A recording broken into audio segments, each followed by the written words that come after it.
This is the 2018 EDS Wellness webinar series. We're here with Megan Karanfil, and we are here to talk about patient advocacy. This is a pre-recorded webinar. We're doing this for a little bit of a difference change to provide extra education, extra information, bring different people from the community to the forefront. We're trying to provide recorded content so that people have it, and we can allow those that help support our community a platform to share even more knowledge for those that might not know about them, where to find them, how to reach out to them, how to use the information that they provide. And Megan has a ton of information. She has a degree in molecular biology, biochemistry, bioinformatics, with a minor in health sciences and nutrition. She's also a patient advocate, a friend.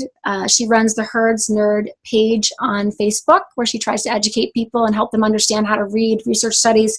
She also is very involved in the volunteer aspect of the broader community with EDS support groups locally, organizations. She's here with EDS Wellness. So we're thrilled to have her here. I'm sure we could talk all day, but I was going to go over the top tips. Up all these tips. Ready? Yeah, I'm ready. Because I have a lot. All right, Okay. tips for patient advocacy, self-advocacy. I would like to add self-empowerment and self-efficacy, because if we're always dependent upon our providers or our massage therapists, then, if we're ever stuck in a battle with nobody around to help us, we need to be able to help ourselves and dig deep. So that's where this is all really, really important. Okay, first, interview appointment. I think that's really critical. You make that really good recommendation. Ask for it if they don't have it. Go in for an interview, talk to them. Talk to the staff, ask them questions, find out how they handle things. They're called the gatekeepers in the pharmaceutical world. If you're focused solely on the doctor and you miss kind of what else is going on in the practice, you might really miss a really good opportunity and a wonderful practice and a lot of people that would advocate and fight for you. Or you might miss some really good signs that find out that it's not the right place for you. Ask questions, be prepared. I added tone of voice is key. Not ready to come in for battle. Have reasonable expectations. Talking about the firing the doctor. You said they're people. That when we talk about getting better, we're not gonna be a miracle. We have a condition. It's genetic. There's gonna be different factors that affect us feeling good or bad.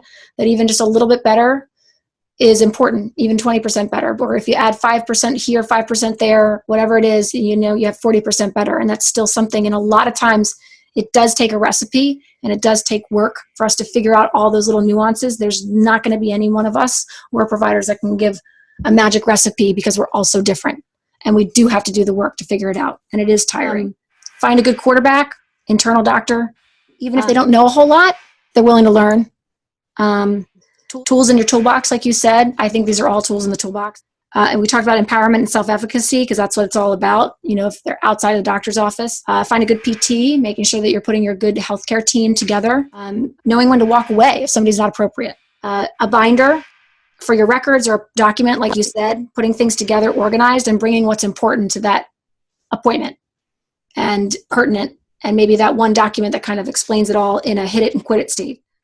Don't diagnose yourself. Understand that doctors and providers have degrees. They are trained to figure things out. We sometimes might need to help them and provide the right information to help them come to what we're seeing, but talk their language and signs and symptoms and what we're feeling, what works, what doesn't, not already in this label that we've given ourselves because we've determined it on, because 50 other people on Facebook.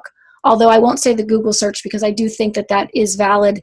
And there's been a lot of patients, as I said, including my mom, that have diagnosed themselves that way, and a lot of providers that have ignored it. So there is something to say for that, but we need to change the dynamic, and it starts with us. So let's lead by example. Be prepared for the second appointment, like you said, right? Not just the first, the second. And I said, be prepared to walk away if necessary.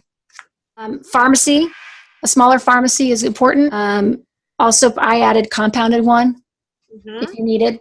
Maybe have both, because not all of them do that. Patients don't understand that every drug can come in a powder, and if you're having problems with not every drug, a lot of drugs can come in filler free form.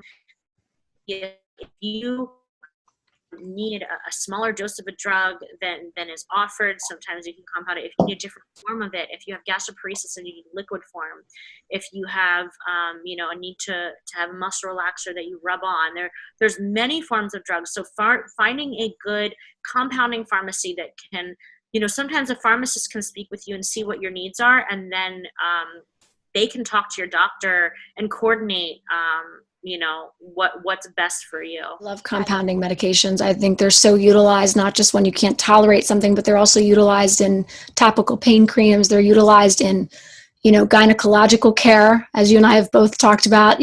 Sometimes that's what you have to use for GYN conditions, which is a whole other day. They're used a lot. But they also can be very helpful in other situations when we can't tolerate things. Lifestyle change, you mentioned sleep. You mentioned movement. It's hard. It's hard work. And it's not always going to be comfortable on a cushy couch and wonderful, and we're not always going to feel good. But we need to recognize we have a condition, but we also we are humans, and we are made to do certain things for movement, and our bodies still require the same things that, whether it was by God or nature, that we need to function, and with or without a condition. So, and it's hard. It's really hard. But doing the hard work does pay off. Thinking about what you want to be, what do you want to do outside of this? What do you want to do? Having a goal, a vision. Keeping control of your emotions in the doctor's office. Looking at apps that help keep track of things, whether it's your symptoms, taking one thing at a time, looking at drug metabolism issues possibly, not just issues with irritants, reactions and medications. Could also be your environment or different things. Sometimes it's the things we least expect. Hire help, as you said, when, whether it's, in a hospital, you don't necessarily have to hire them. They're on staff, whether it's patient advocate or a nurse coordinator. But outside, there are professional organizations and people that are trained to handle patient advocacy privately. When you're looking at research, talking about make sure that you understand the placebo effect, how to research them, look at blogs and how to look for citations. You mentioned peer-reviewed, double-blind, placebo-controlled, also understanding that reputable research that is accepted, I would say, has been repeated. But in our situation, we're getting there, but that's how that's a good framework. But just understanding how to read all information is good. ResearchGate, people share data. They don't really have another agenda. So that's really just a good, I call it, it's a grain of salt to put in your cap to understand the bigger picture. Not necessarily controlled by other factors. There's a lot of studies that are really done very, very well, but they're funded by companies with agendas, rightfully so, and have meaningful intentions. But there is, or even the government, dare I say, I can't really say that exactly, but we all try to live by the appropriate research. But, those are the ones that are funding our research. So there is an agenda, and sometimes information is omitted. And that's why I think it's also important to look at that other information that might not be as well accepted or repeated, but might shed a little bit of light on another side. Looking at all sides is important to understand the bigger picture, especially for us. And we mentioned PubMed. I love PubMed. NCBI talks about books. Always ask you if they have any questions for research. I'm happy to receive messages on the Herds Nerd if I can. Oh yeah, and your site, the Herds Nerd. And just because there's one study that shows one thing doesn't mean that that's God or valid, or we don't know what that means. It's a grain of salt, and until it's either repeated or understood and why it's there's so much that goes into it. And like I said, we look at ourselves in a lab, but there's all these other factors that play a part in how we, our presentation of our symptoms and environment and all these things. But we have to, in the research, we have to isolate what we can to try to study what we can. But there's so many other factors that go into different things. So, as you said, research is limited, especially with what we have right now. So something I also didn't mention, don't forget your basic care, getting your cholesterol checked, getting your bone density checked, getting things latest fire, whether it was a dislocation or, whatever it is. Make sure that you book appointments when you're doing okay as well, so that you can get routine things checked that they wouldn't normally check for when you have a problem visit.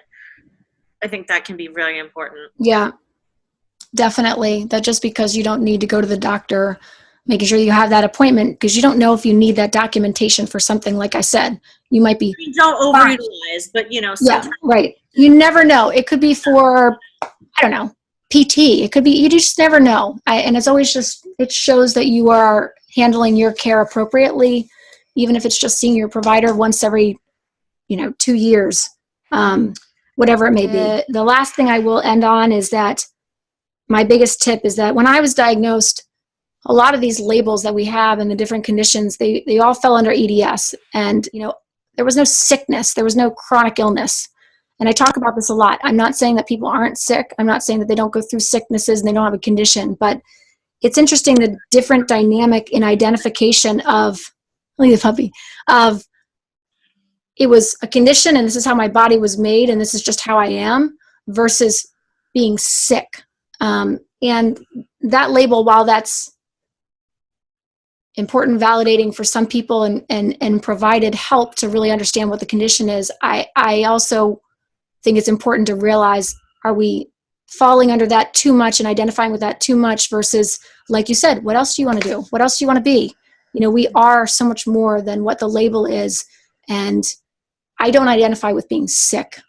I never did. I don't know. I don't even identify with chronically ill. Some people could really argue that and say, you've got a laundry list of 20 different things, but maybe that's just the way I was raised and what was sick and what was not, but those nuances are important and impactful. And I'm not saying what's right or wrong, but just being aware of that and self-aware and seeing how that affects you is important. And I think, a lot of patients, get wrapped up in that. I mean, I do feel like I'm sick, but, it depends on the day. Sometimes I feel like I'm okay. And, I don't label myself as sick or okay. I label, today I'm sick and tomorrow I'm okay. And that doesn't define who I am. That just defines my current state being. And it's a spectrum. Sometimes I'm very sick and sometimes I'm very okay. Yeah. And what is, like I said, what is the word that I use? What is the word I use? The term sick, it's interesting to see it in different dynamics of how it's identified in different not cultures, generations. I don't know what the word is that I'm looking for, but the word sick is something else, and I'm totally blanking on what it is that I use, but it's equivalent, it just is different, It's just interesting. It's very, very interesting. And like you said, it's a term to describe how you're doing, or I should say, I'm not doing well. I say that a lot. I'm not doing well today. So it's making it part of your daily experience instead of your identity. And I think, it's empowering to be okay with, being sick as a part of your identity, but not letting it taking over. A lot of people, don't allow your sickness to take your identity. A lot of people, it can be empowering to embrace that you have a diagnosis or that you have an illness that you're fighting and that you're fighting and you're winning. But at the same time, like, don't let it take your identity. Don't underestimate having a barrier mentally of like not having to always talk about it or think about it or worry about it. Like, give yourself whatever that safe break is. It's different for me than what it is for you. That is so critical. I used to call it living in my bubble, but that bubble was important.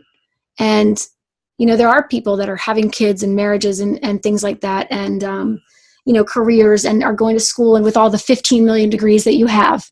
And that's important. And making sure that we're aware of that too is really, really critical. And then doing good for maybe all of it. So is there anything else that you would like to add to this advocacy? It made me think of mental health, and that's a whole other topic. Let's talk about that on another day, plus groups. I think being afraid of mental health is so critical. I know we're going to actually, EDS Wellness has a couple of people speaking, help with educational needs for kids, or people that have done research on, the educational or the misdiagnosis, psychological impact of EDS and misdiagnosis in our community.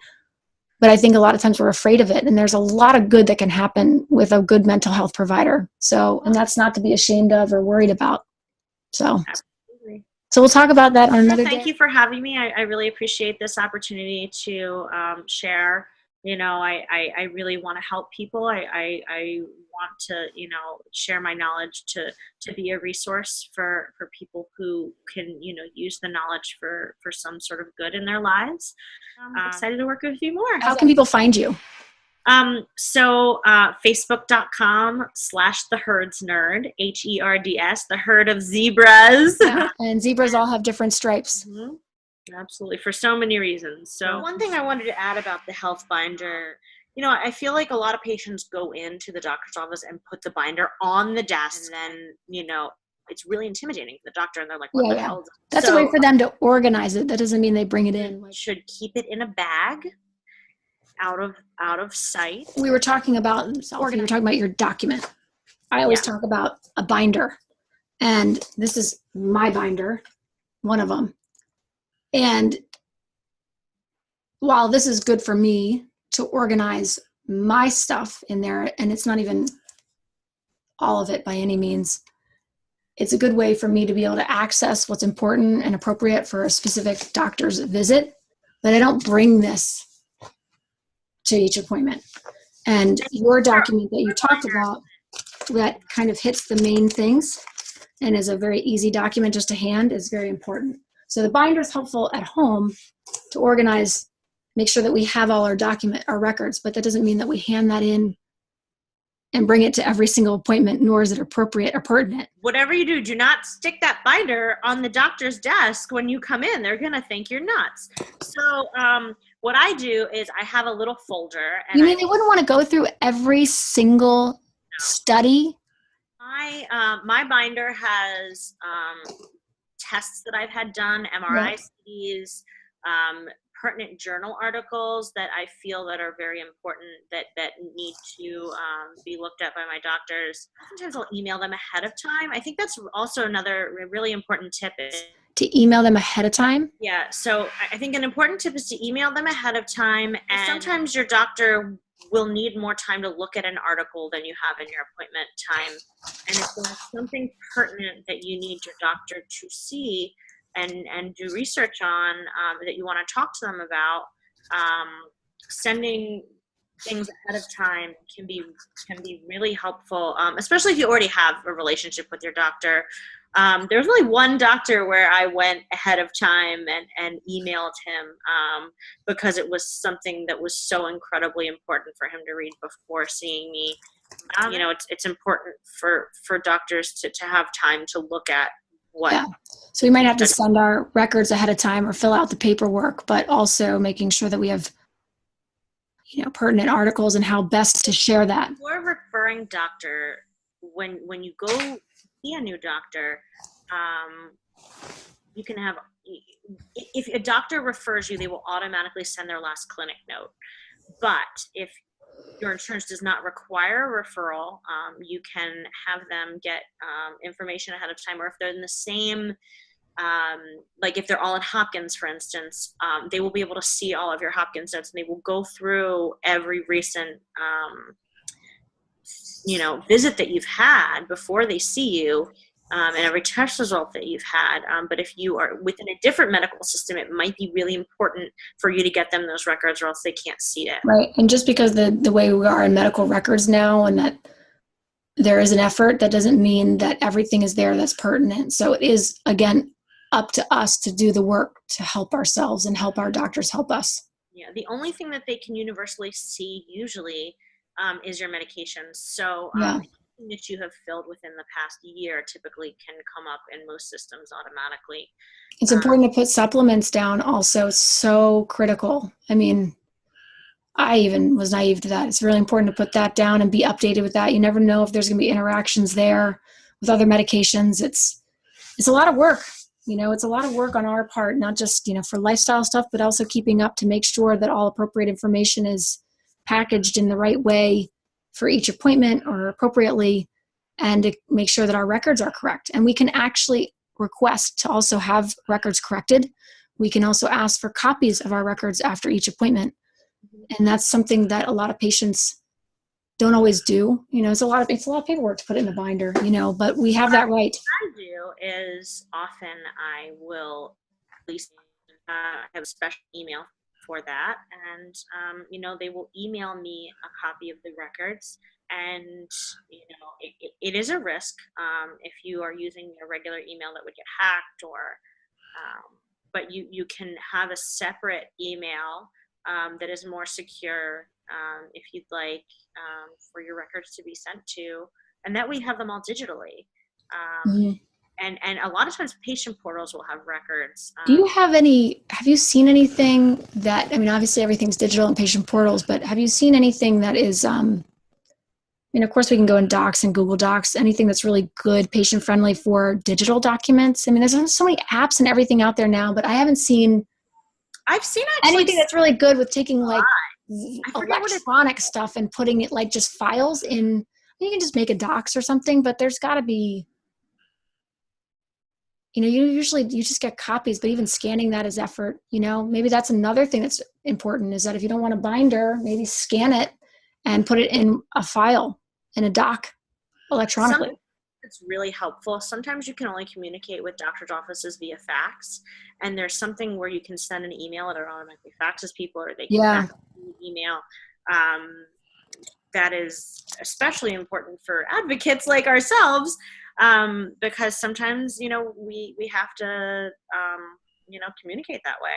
Yeah, for sure. And being, respectful of how each patient wants to communicate and share their patient information is also important. Not everybody wants everything virtual or in a doc, so we also have to make sure that, each person finds the right thing that makes them feel better. I was talking to somebody, I know we could talk all day, but, holding webinars on Zoom, some people don't like the privacy settings or whatever it is for Zoom, and it makes them as a patient not feel, I don't know exactly what way, but that's important. You can't just assume that everybody's okay with everything, everything digital, everything, whatever. So it's always good to double check and also provide, again, as an advocate, different resources so the patient can find the best thing for them.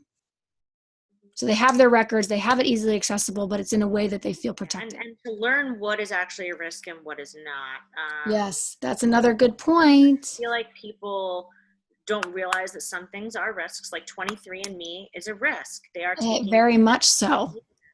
But they trust that more than they trust a Facebook group, where people will have surgery before going and taking a walk. It's not the same kind of risk that we're talking about, but when we're talking about risks that people are willing to take, it's amazing how much people are willing to have a huge invasive surgery because they feel safer in a hospital than they do just taking a walk outside a few steps. And I know there's a lot more that goes into it, but there is some legitimacy to that, there's a safety feeling of having these big invasive things, and they probably help in a lot of ways, but safer doing that than taking a walk, and that goes along with documents and different things like that you were talking about too in different settings. Well, people have irrational fears sometimes, and it's easy to, see an article and say, oh, Facebook's listening to my conversations. They're not. If anything, it's Google, but that's a whole other subject. If anything, it's probably Zoom or Alexa.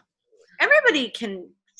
People are scared of spiders. Like it's a thing. Sometimes people are just scared of stuff, and that's okay. But being reasonable and knowing what's okay to be scared of, and what's actually going to hurt you if you avoid, or the percentage of risk. Well, and another thing that we need to talk about is the personality types of EDS. And what we have to do to get, this whole culture of proving, and rightfully so, what's really going on.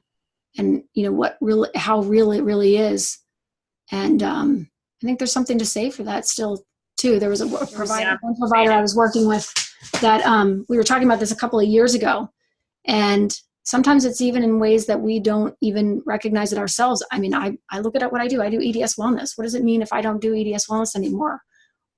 Am I okay with not being Kendra EDS? I am, but some people might not be, because maybe they haven't identified their other strengths and weaknesses in another area, or what they want to do or believe they can. And a provider was saying, there was a patient that I had that had fibromyalgia, and she got better.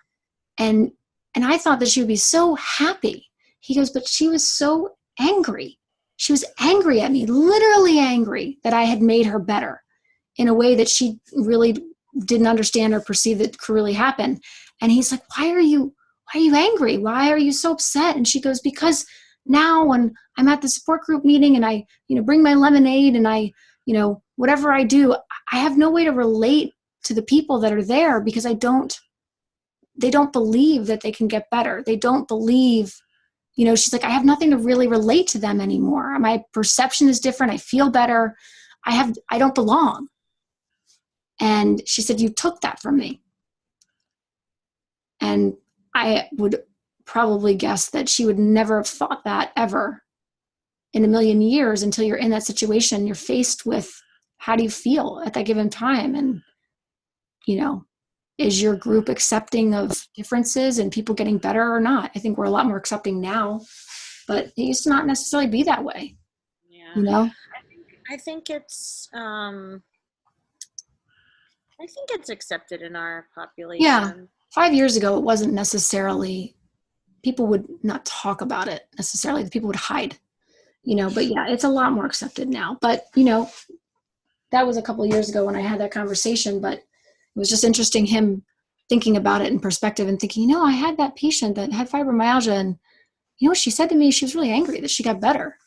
And she didn't really know how to explain why, other than she couldn't do her job. She didn't really fit in with her group anymore and couldn't really relate. And that really made her angry and hurt, Yeah. It's kind of like when people lose a lot of weight and their spouse doesn't. Oh, well, I think the mental part is really important. People need to feel like they belong, and that's why a lot of people join churches and right. Well, that's why the whole zebra thing is a big thing,